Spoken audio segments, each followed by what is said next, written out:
Hello friends, this is BS academy classes presented by Sandeep. आज की इस वीडियो में हम सीबीएसई यूजीसी नेट के एक टॉपिक को और इंट्रोड्यूस करेंगे और साथ में ये देखेंगे कि वो हमारे एग्जाम के पॉइंट ऑफ व्यू से कैसे इंपॉर्टेंट है। तो मैंने पेपर नंबर 1 की सीरीज और डेटा इंटरप्रिटेशन की सीरीज जो प्रीवियस ईयर के क्वेश्चन पेपर थे वो मैंने पहले ही बीएस एकेडमी चैनल पे अपलोड कर चुका हूँ, आप लोग उसको देख सकते हैं। तो जो स्टूडेंट्स मेरा पहली बार वीडियो देख रहे हैं तो मैं अपना पहले परिचय दे दूं। तो मेरा नाम संदीप है और मैंने एमटेक किया कंप्यूटर साइंस से, और मैंने उसके बाद 2 साल का मेरे पास कार्य अनुभव है सॉफ्टवेयर इंजीनियर का।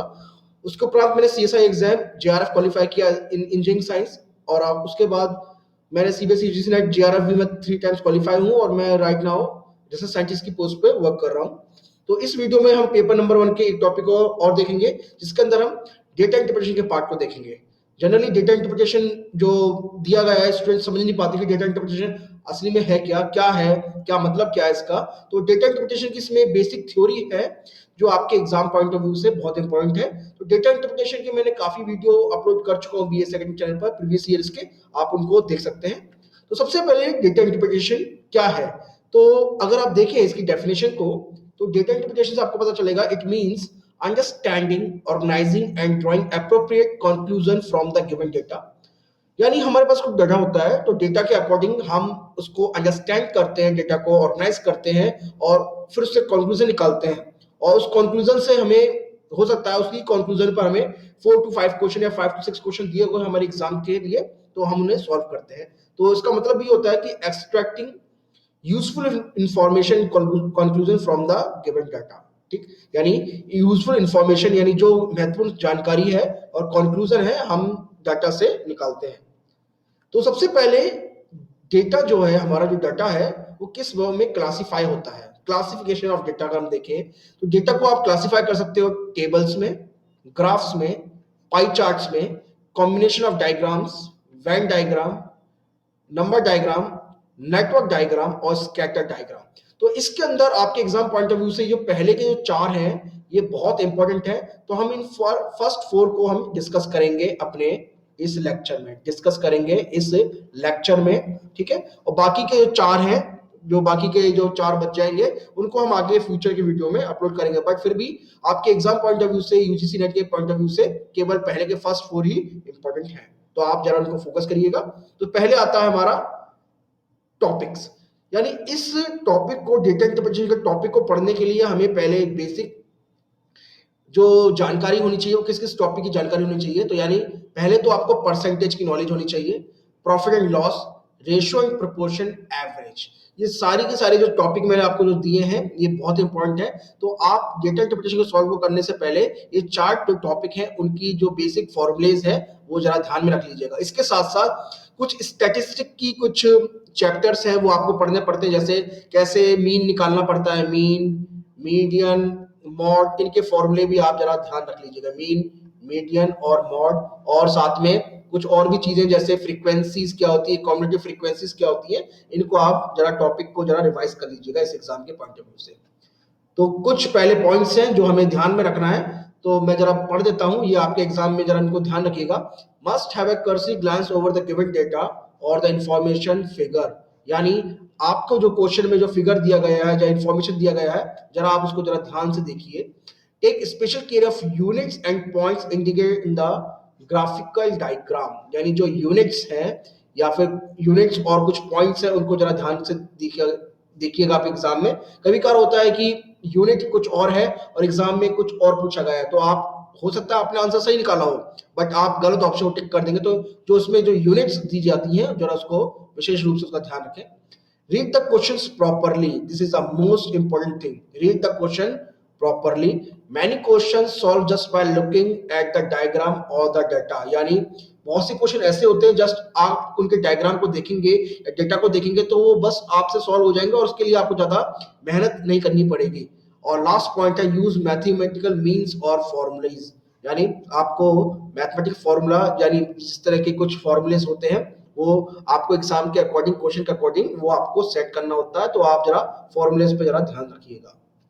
तो सबसे पहले हमारे पास है टेबल, कि क्या होता है टेबल। अगर टेबल को हम डिफरेंट सिंपल वे में डिफाइन करें तो it is a very easier form to use the summarized data in a meaningful, यानी सबसे सिंपल वे में डेटा को अगर ऑर्गेनाइज या कलेक्ट कर सकते हैं तो हम टेबल की फॉर्म में उसको रिप्रेजेंट कर सकते हैं. It represent data systematically in the form of rose and columns. आपने देखा होगा आप टेबल क्रिएट करेंगे तो आप रोज और कॉलम में उसको डिवाइड कर सकते हैं. जैसे ये मैंने 3 रोज क्रिएट कर दी, देन आप इसको कॉलम में डिवाइड कर सकते हैं. तो आपके इस तरह से 1 2 3 4 इस तरह से आपके 12 डेटा बन गए. 12 डेटा को आप रिप्रेजेंट कर सकते हैं इस टेबल में. ठीक, तो टेबल भी जो होता है it is a mixture of, it is a combination of rose and columns. Now the information or the facts arranged in alphabetical or chronological order. ये जरूरी नहीं है बट फिर भी जो जनरली जो क्वेश्चन पेपर में जो सेट एग्जाम में जो सेट करते हैं वो अल्फाबेटिकल ऑर्डर में उसको डेटा को सेट करते हैं. ठीक, तो सबसे पहले इसका एग्जांपल देख लेते हैं. Now this is example. इसके अंदर हमें एग्जांपल दिया गया है. ईयरली प्रोडक्शन दी गई है in thousands. So please students ये थाउजेंड्स में है, जरा इसको जरा विशेष रूप से ध्यान दें. ये जो है डेटा जो है थाउजेंड्स में, यानी नंबर ऑफ यूनिट जो है वो थाउजेंड्स में है. Of scooter in different factories, यानी स्कूटर का प्रोडक्शन थाउजेंड्स में इन डिफरेंट फैक्ट्रीज दिया गया है. तो फैक्ट्री कौन सी है हमारी? PQRST. और जो प्रोडक्शन है 1985 में प्रोडक्शन है 20 60 14 25 40. यानी ये अगर मैं कोई एग्जांपल लूं, जैसे 1987 में कंपनी पी में जो प्रोडक्शन हुआ था स्कूटर का वो 24,000 था. 24,000 बिकॉज डेटा दिया गया है वो थाउजेंड्स यूनिट्स में है. तो 24 ऑटोमेटिकली इसमें 24 इसमें थाउजेंड्स में ऑटोमेटिकली मल्टीप्लाई हो जाएगा. तो इसी तरह से आप इसको डेटा को जरा ध्यान से देखा करें पेपर में. तो आखिरी में जो यूनिट दी है, आखिरी में जो हमारे पास रो है वो है टोटल. तो टोटल दे दिया 115 108 149 102 और 101. तो इसी फॉर्म में हमारे जो डेटा है वो ये सबसे सिंपल फॉर्म है डेटा को रिप्रेजेंट करने का. This is a very easy example. Now दूसरा जो हमारे पास डेटा को ऑर्गेनाइज करने का तरीका है उसको हम कहते हैं bar graph. It is called bar graph. तो मैं जरा डेफिनेशन पढ़ लेता हूँ. Bar graph is a very well defined diagram of various bars depend on the given data. यानी आपके पास बार्स होंगे इस तरह की जो कॉलम्स फॉर्म में होता है. इस तरह से कॉलम फॉर्म में आपको दिया गया, अगर आपको उसको बार कहते हैं. इस तरह से आपने देखा होगा, आपने जब स्कूल में स्टैटिस्टिक्स पढ़ते होंगे तो उस तरह के बार चार्ट्स या बार ग्राफ्स देखे होंगे. तो इस तरह की जो ग्राफ्स होते हैं उनको बार ग्राफ कहते हैं. तो the respective figures are written at the end of each bar to facilitate the interpretation easily. Otherwise the figures are written only on the parallel axis. यानी वो किस ऑब्जेक्ट को रिप्रेजेंट करते हैं वो जनरली यहाँ पर आपके हॉरिजॉन्टली वे में लिखा होता है. अदरवाइज वो कभी कभार उसके बीच में भी रिप्रेजेंट उनको कर देते हैं. तो अभी हम देखते हैं बार ग्राफ को.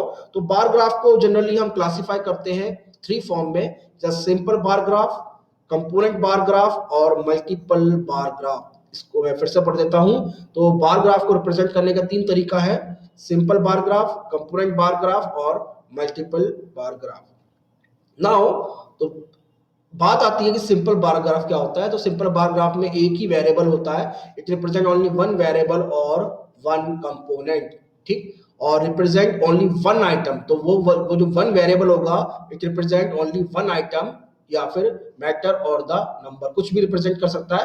बट उसके अंदर जो चीज होगी या कोई ऑब्जेक्ट होगा वो केवल एक सिंगल आइडेंटिटी को रिप्रेजेंट करेगा. One bar represent only single entity.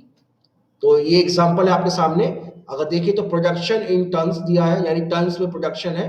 तो जैसे अगर देखें ये ईयर्स, जैसे 95 96 97 98 और 99 ये ईयर्स दिए गए हैं.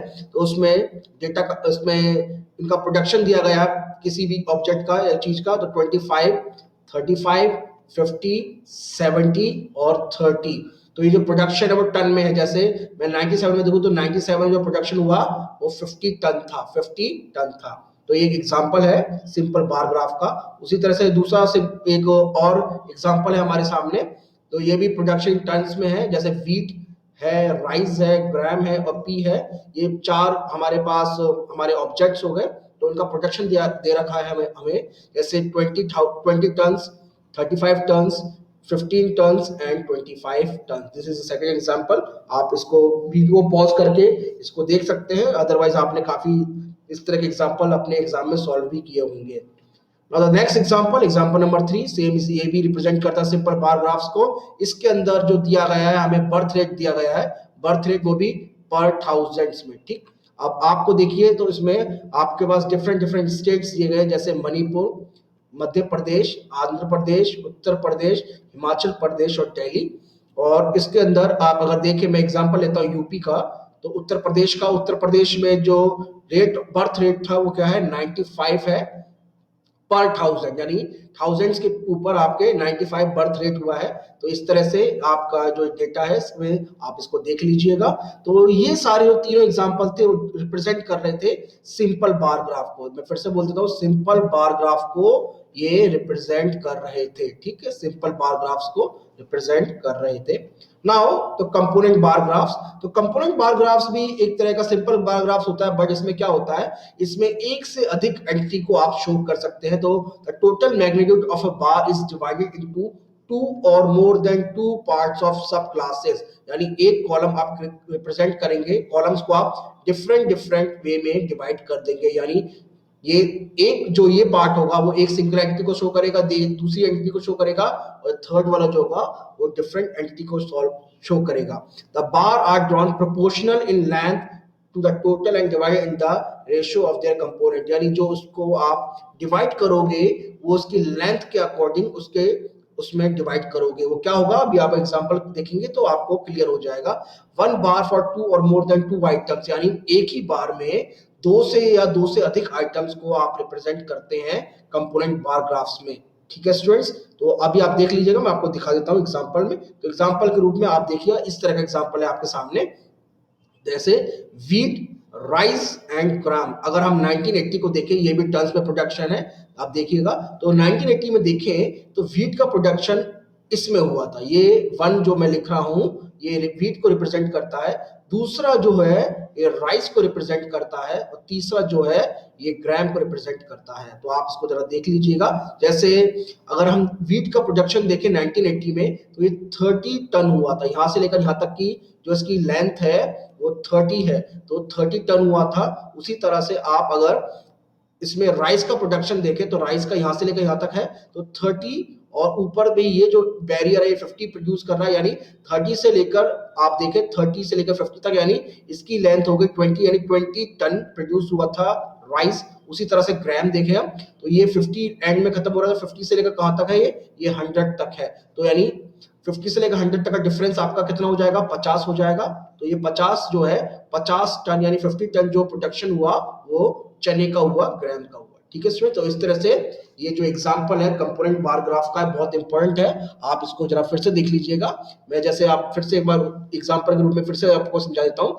1985, तो 1985 में अगर हम वीट का प्रोडक्शन देखें, वीट का प्रोडक्शन हुआ था केवल 10 टन, ठीक है, 10 टन। अब 10 से लेकर ये वैल्यू जहां पे जा रही है 50 तक जा रही है, और ये 50 यहाँ से लेकर यहाँ तक का डिफरेंस जो होगा 50 माइनस 10 ये 40 आ जाएगा। तो 40 टन जो प्रोडक्शन हुआ वो राइस का हुआ, और फिर उसके बाद 50 से लेकर 60 तक यानी डिफरेंस आ गया केवल 10, इसमें जो प्रोडक्शन हुआ वो ग्राम का हुआ, ठीक है स्टूडेंट्स।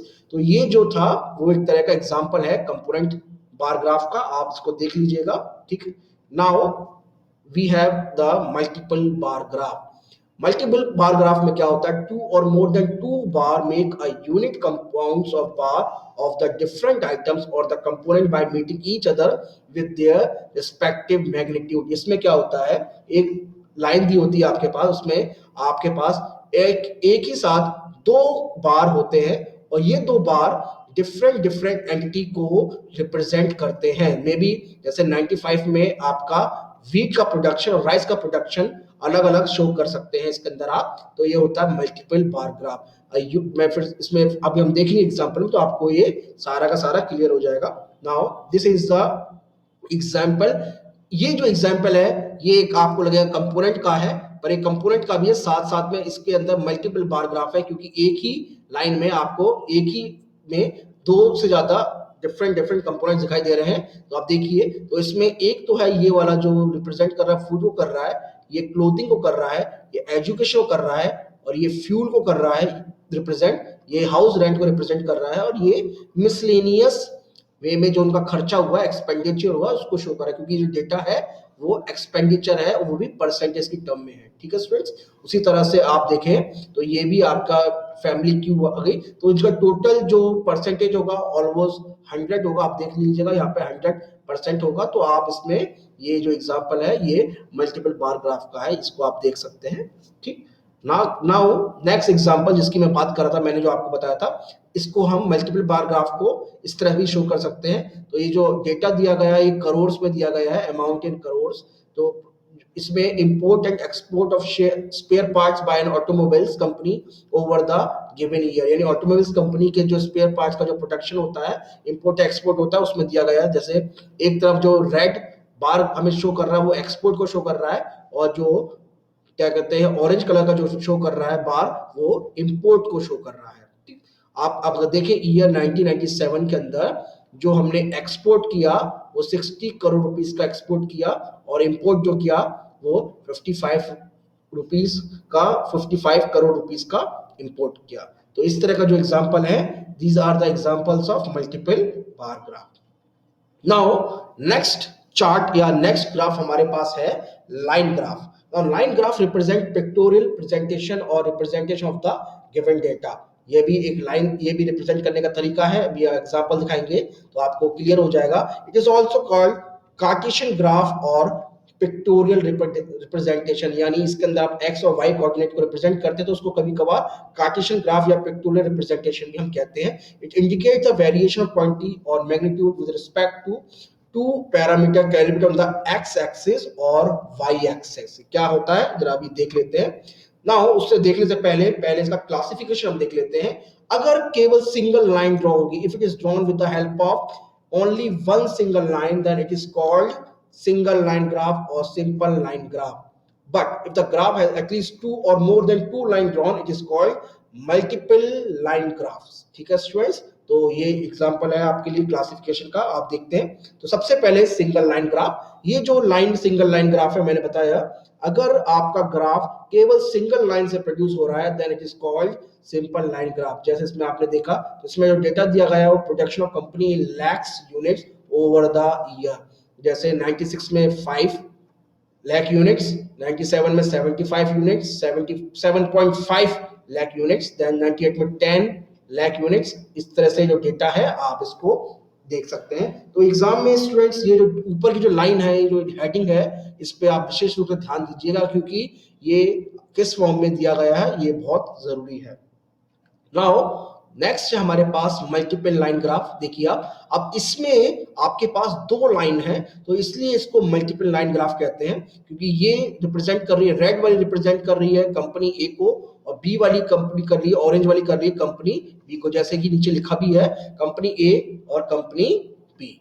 तो ये भी percentage growth in population of 6 state from 96 to 2001, यानी 6 स्टेट्स के अंदर जो ग्रोथ हुआ पॉपुलेशन का वो दिया गया है। तो 40, 45, 50, 55, 30, 35 ये इस तरह की फॉर्म में है, और ये परसेंटेज ग्रोथ है, परसेंटेज ग्रोथ। ठीक है, आपको लिखा भी गया है ऊपर, मैंने 55, 50 ये रिप्रेजेंट भी कर दिया है। ठीक है स्टूडेंट्स, आप इसको देख लीजिएगा वीडियो को पॉज करके। नाउ नेक्स्ट है हमारा पाई चार्ट। पाई चार्ट है हमारा।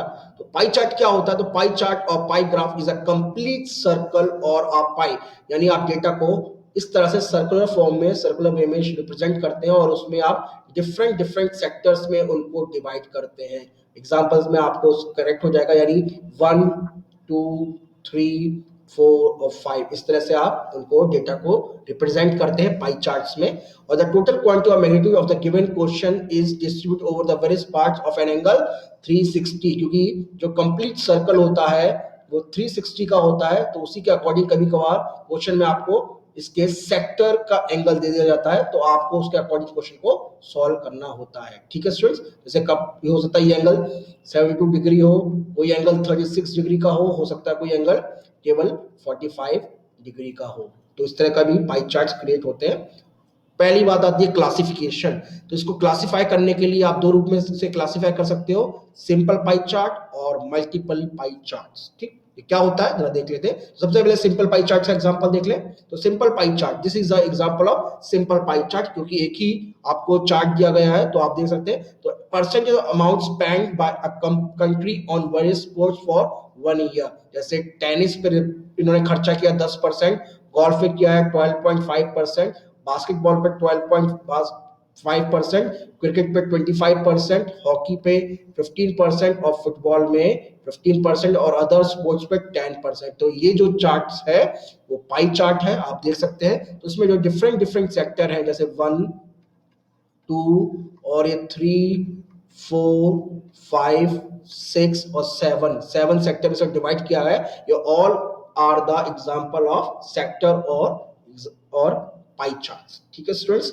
नाउ दूसरा आता है multiple pie chart. Multiple pie chart क्या है जरा देखते हैं। तो this is example of multiple pie chart, यानी आपके पास जो डेटा है वो डिस्ट्रीब्यूट है पाई चार्ट्स में, बट हमारे पास 2 पाई चार्ट है ना कि एक पाई चार्ट है। उसमें भी हमें दिया गया है जैसे characteristic of foreign tourists visit India during a year, country wise distribution, जिस country wise distribution आप देख सकते हैं। तो पहले में अमेरिकन, ब्रिटिश, रशियन और ये अदर, सॉरी अदर की स्पेलिंग गलत है, आप देख लीजिएगा, OTHER अदर्स। ठीक है।